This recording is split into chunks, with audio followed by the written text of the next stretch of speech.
Welcome to Barcelona. We have 3 nights here in the capital city of Catalonia, and in this video we are going to be showing you all of the best things to do here in Barcelona. From tasting the delicious tapas. Hi.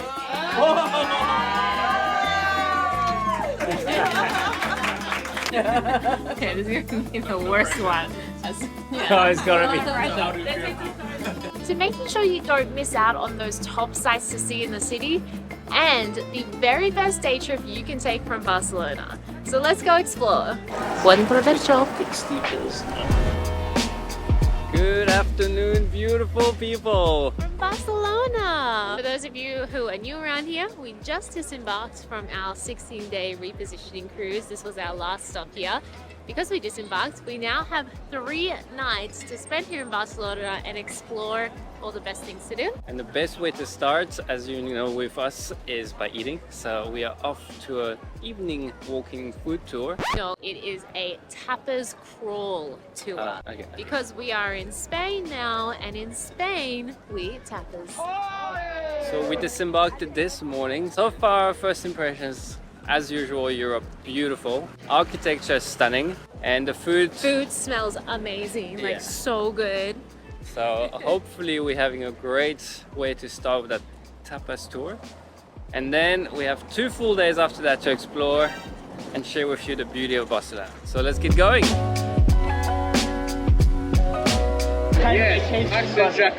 Yes. As you know, we've already visited 2 cities in Spain, but we have not tried any tapas yet, so we're very excited to start our trip in Barcelona with some food.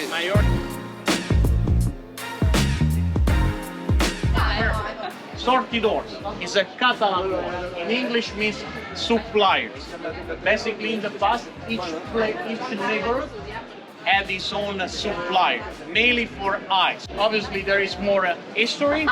I will explain you once we are inside. Wow. So vibey. Thank you. It looks nice.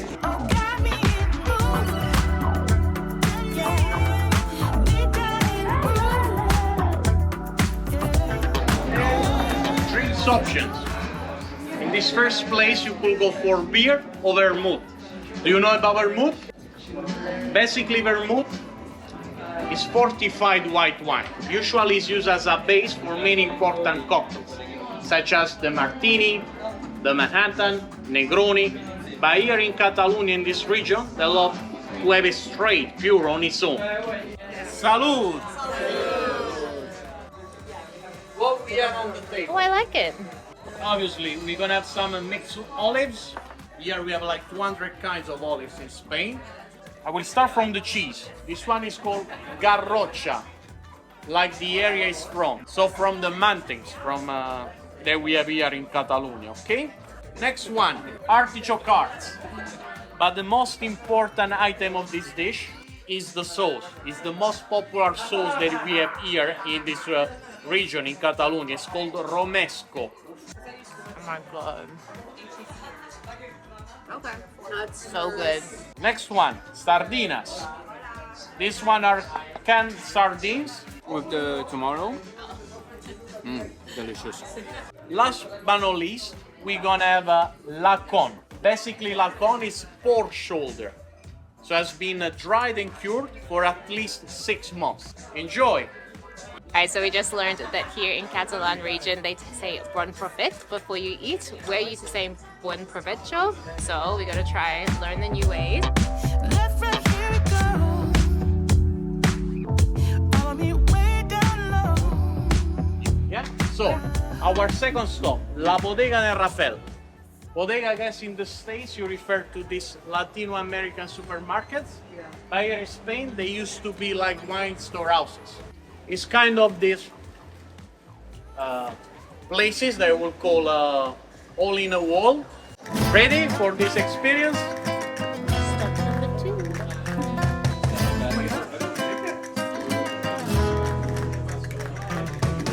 So we're gonna have pan con tomate. People in the past, they didn't want to throw away the stale bread. So to make it softer, even because at that time olive oil was really expensive, They were rubbing some tomatoes on it. Meatballs, polpette, yeah? So those are made with 90% beef meat, 10% pork meat. Over here. Last but not least, we're gonna have a caracoles, so snails, okay? They cook them in this white wine sauce, even they added some pieces of salami, chorizo, and come on, to give more taste. He's gonna show us how to drink from the porron. Usually, No tequila. we can drink wine from it, but as you're gonna try as well, we're gonna use water, and she's gonna show us how to do it, yeah? Perfect, here we go.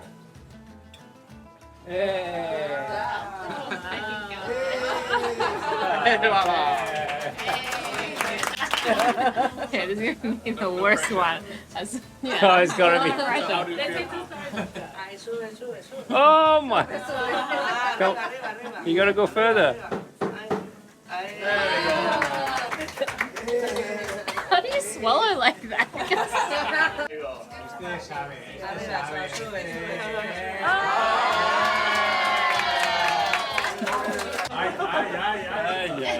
Ok, ¿Quiere probar? Ay.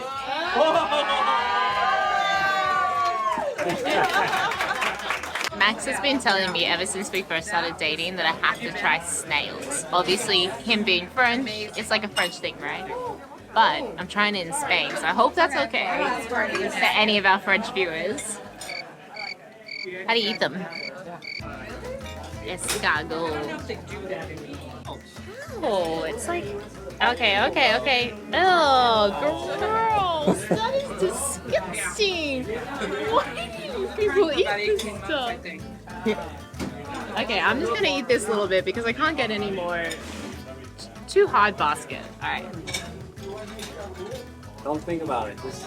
Oh, it's actually pretty good. One of the best things about visiting Spain in April is that it's still light. It's 7:30. It looks like we're doing a daytime tapas tour, but it's actually a nighttime tapas tour. And it's quiet, and the temperature is perfect. Oh, the temperature is amazing. So this is definitely the best time of year to visit because you'll still have sunlight even in the evening. Perfect. So, this is gonna be our first stop. The name, Pepa Tomate. Stop number 3. So people, when they hear about tapas, they're gonna think about Spanish food, smoked place, appetizer, by the literal meaning. Basically, tapas mean lids, yeah? Whatever you put on top of the bottle, for example. But I'll tell you the whole story behind. So we are at the beginning of the 13th century. Alfonso X, King of Spain, was really worried about the alcohol consumption. He made mandatory that in all the bars, taverns, restaurants, for each alcoholic drink, they had to serve some food on the side. In summertime, it's super hot, especially inner Spain, southern Spain, so people are drinking and eating outside, on the terraces, on veranda. And you can get these flies going everywhere, into your cups, into your jugs. That's why they were using these small plates to cover these cups or jugs. So we have the name tapas.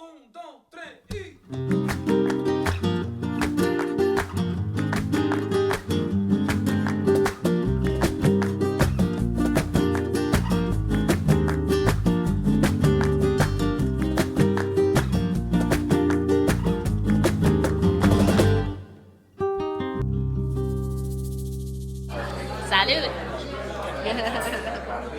Okay, so for day 2 in Barcelona, unfortunately, our biggest nightmare came true.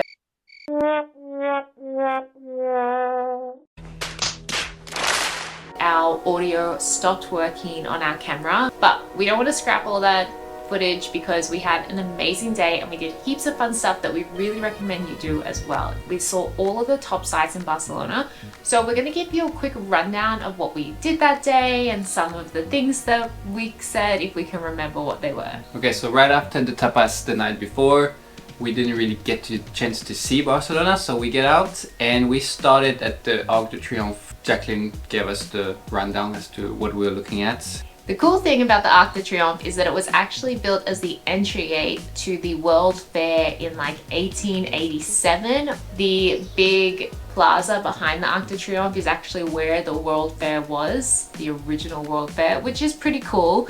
And yeah, it was just built as this lavish gate, and then I guess it's just stayed there since then. It was very nice. It was a early morning. There was a lot of people just wandering around. There was some school trips going on. Really great place to go take some photos, and if you follow that plaza all the way down to the end, it takes you to the Ciutadella Park. I'm pretty sure I'm pronouncing that wrong, but it is a gorgeous green space here in the city of Barcelona. Truly worth spending a little bit of time in the park wandering around. You could honestly spend quite a few hours here, but we just spent probably about an hour before we head off to our second stop of the day. The famous architecture that you find throughout Barcelona of Gaudi. They're really weird, and they kind of look like something out of a fairy tale movie, or like Willy Wonka and the Chocolate Factory. It's like super out there architecture, and there's a few that you can find around the city, but we went to the two most famous ones. Casa Batlló, which in my opinion was the prettiest one. I actually quite liked that one. It was really interesting. And then we also went to Casa Milla, which was weird. The guide the night before, Boris, My real name is Boris. told us like make sure when you travel and wander around Barcelona, look up because there's a lot of beautiful buildings, and there were a lot of those, and those were away from all the tourist spots where Gaudi's famous buildings are. And yeah, just wandering around helped us really get to see a chance to have a bit of peace and quiet and have beautiful sights. So wander around. We did a lot of walking this day, but we finally made our way to the La Sagrada Familia, and I had no idea what to expect. I didn't look at pictures online before we went there because Max told me not to. So we did a little like cover your eyes and get your first reaction. So we'll try and give you my first reaction. What is that? This is so weird. Probably exactly what I'm saying. I just remember my first reaction being like, what the heck is this? This is not at all what I expected. We've seen so many cathedrals in Europe, and this one was honestly, my first reaction was, it's ugly. Like, for sure, what is this mess of a cathedral? Our biggest tip for the, what is it? La Sagrada Familia is to book your tickets online weeks in advance. We unfortunately didn't know you had to do that, and it's literally sold out for weeks. So we could only admire it from the outside, and we weren't able to go inside. And another tip as well, we did learn that the lighting inside changes. In the morning, the sun comes through these orange and red windows. It gives you an orangey glow. But in the afternoons, the sun position changes and it comes through some blue and green windows. So depending what kind of photos you want inside, have a think about that. But yeah, would have been really cool to see that inside, but we missed out. This is when we actually realized that our microphone wasn't working, but there's just a little bit longer left in this day, so make sure you keep watching because in day 3 we fix all of these problems. So we have made our way to an area in Barcelona called the Gothic Quarter, and Max described it to me earlier as Venice without the canals. So true. It's all these little narrow streets that are kind of twisting and turning. It's very much like the old part of the city, not the newer part which is gridded, and it's so adorable. The little narrow alleyways are so adorable. So we're gonna get lost in this quarter and just actually get lost. Just experience the cute little winding streets, and hopefully we'll end up somewhere for some vino.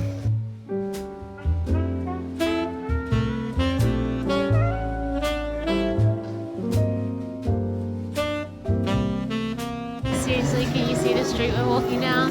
Can you see the street? It's amazing, like, because this is so nice. It's a beautiful area.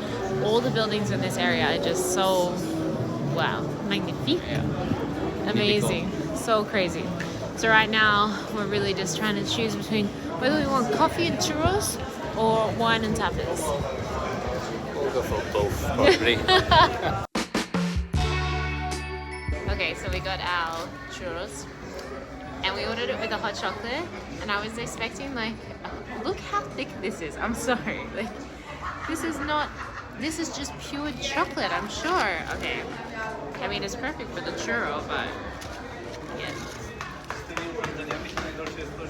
Oh my, look how thick that is. They said it was drinkable. Okay.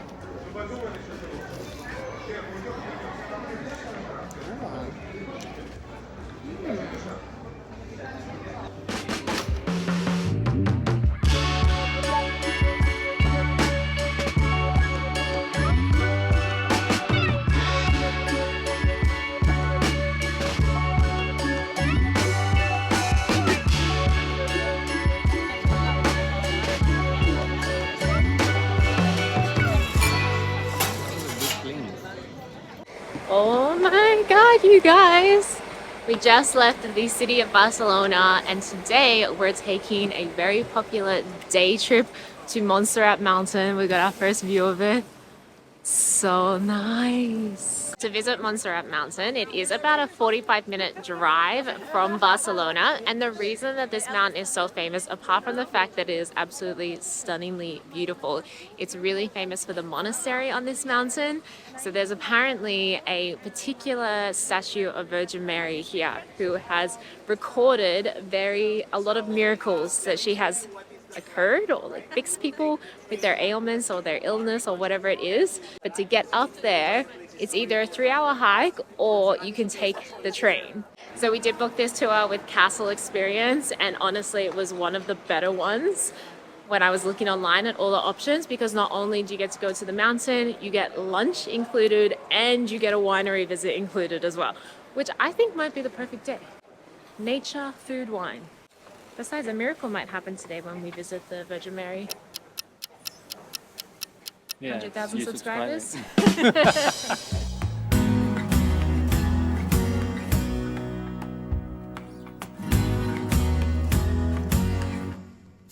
It was actually a stunning train ride up that mountain. The views are spectacular.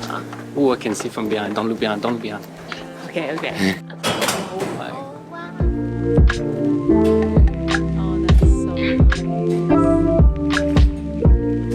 Got these like Cappadocia berry chimney like structures. It's the only thing, it just really reminds me of that. And then these gorgeous buildings. So up here, it's Montserrat Monastery, but it's also Montserrat Mountain. So up here, 45 monks live full time. So even though it actually looks like a small village, like these buildings are massive. So the legend of this particular mountain, Montserrat Mountain, is that 2 angels came down from heaven with a saw, and they actually sawed the mountain, and that's where Montserrat comes from, because it's Mount serrated, like serrated mountain, and that's how it gets its name. And so there's the crest of the monastery is 2 angel wings with the saw over top of the mountain. This is one of those experiences where I'm really glad that we have a guide, because there's so much history to this monastery that I would never know if I didn't have a guide. So it is definitely well worth taking a tour up here just for the convenience.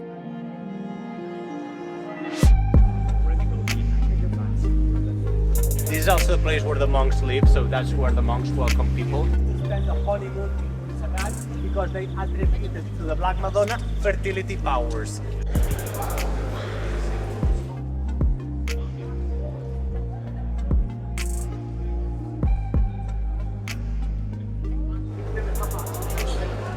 So picturesque. This is definitely one of the most beautiful churches we've seen since we've been in Spain. It's stunning, and I love this open ceiling, like with the clouds and the sun behind it. It is just so picturesque, so nice. We are surrounded by parts of the monks area. That's where they live. They have their studios, their bedrooms, their dining rooms, their daily life all here. The top floor is the library that contains almost 400,000 books. On the altar you will see a cross hanging from a lamp in ivory. That's a piece of art from the Renaissance time. Beautiful. Take a look on the left of the altar. You will see some metal pipes. That's the organ. It's not just one of the many organs that we have in the old churches in Europe. It happens to be one of the biggest ones in the world. It has 4,000 pipes. Now we have about an hour and 20 minutes of free time. So we're actually going to go inside this stunning cathedral and have a look. And that is actually where the Black Madonna is. So the miraculous miracle maker of the mountain.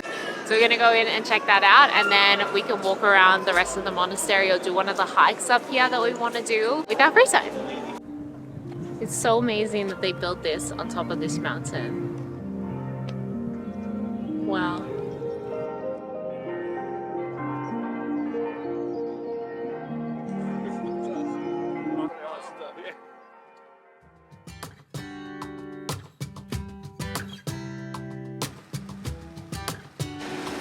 You can just buy a cone of truffle cheese. It looks so good.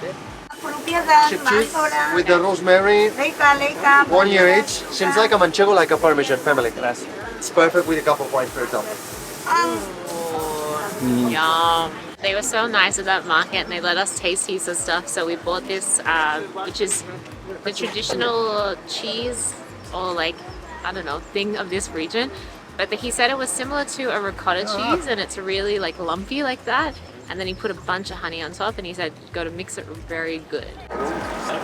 Buen provecho. Wow. That honey is so good.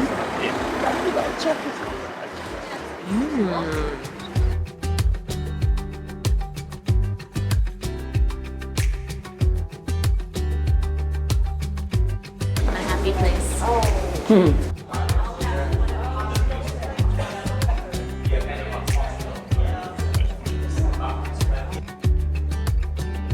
We just enjoyed a delicious 3-course lunch. It was actually really good. It was really nice. Yeah.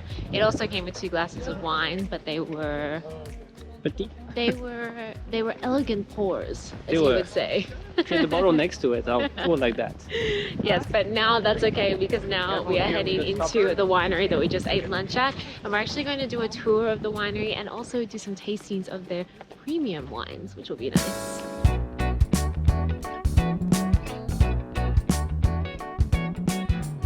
Small wine region is a grape called Pica-Poll.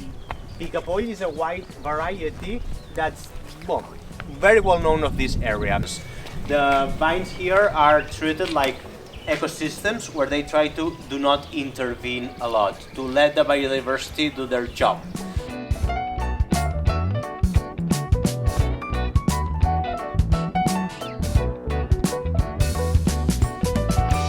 The nice part of the story is that the person who lives here today and the manager and owner of this place is still a direct descendant of that potter. His name is Frank and he's the 36th generation of the Familia. For 36 generations, for more than 1,000 years, they've owned this place and they've been making wines at least for 700 years. Not as a professional winery, obviously, but like everybody else, they could grow grapes and make wines the old-fashioned way, right? So the ground floor is usually the oldest part. We're gonna do our tasting in an old medieval room, which is right here. So please come in.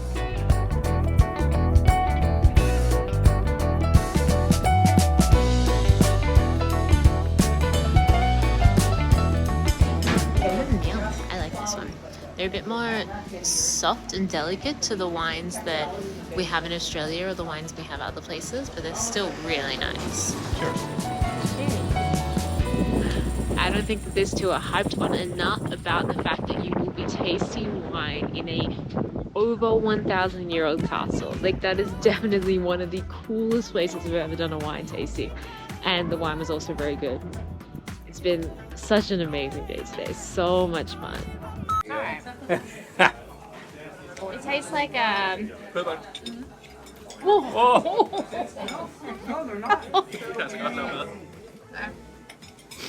Australians are not made for this. Okay. Unbelievable. She made the group guide move everything just so she can get the shots, and she actually missed it. You told me the trip. So if you like the videos, you can thank me for getting the shots. were just saying that we've been to a few wineries now in our travels, but a 1,000-year-old castle might be one of the top wine tastings we've ever done.